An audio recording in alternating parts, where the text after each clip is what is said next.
एक वक्त की बात है, एक बहुत बड़ी कंपनी थी और कंपनी बहुत ही घाटे में चल रही थी। इस बात से कंपनी का मालिक और सारे कंपनी के एम्प्लॉय बहुत परेशान थे, क्योंकि जब कंपनी का तरक्की नहीं हो रही थी तो उनकी भी तरक्की रुकी हुई थी।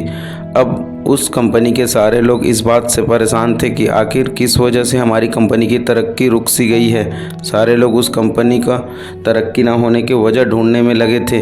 तो एक दिन उस कंपनी के मालिक ने सभी एम्प्लॉय के टेबल पर एक लेटर रख दिया। जब सारे एम्प्लॉय ने उस लेटर को खोल कर देखा तो उस लेटर में लिखा हुआ था, इतने दिनों से जो हमारी कंपनी की तरक्की नहीं हो पा रही थी, इसकी वजह हमारी ही कंपनी का एक इंसान था जिसका आज मृत्यु हो चुका है और हम सब लोग उस इंसान के फ्यूनरल पर जा रहे हैं। सारे लोग रेडी हो जाओ।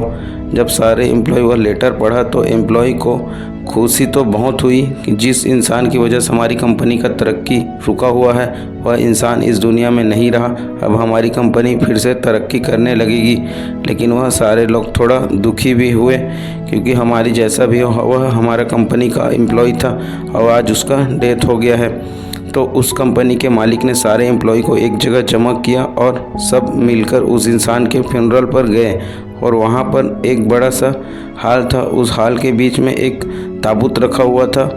अब उस कंपनी के सारे एम्प्लॉय को एक एक करके ताबूत मतलब कि कॉफिन के पास जा रहे थे और इंसान को देख रहे थे। सारे एम्प्लॉय यह देखकर एक्साइटेड थे, आखिर वह इंसान कौन था जिसकी वजह से हमारी कंपनी का तरक्की रुका हुआ था।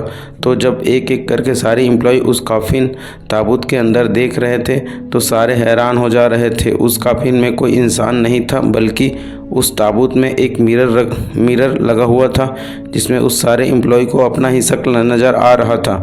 दोस्तों, इस कहानी से हमें यह सीख मिलती है कि हमारी ज़िंदगी में हम जिस भी पोजीशन पर हैं वह हम किसी और की वजह से नहीं बल्कि अपनी खुद की वजह से हैं।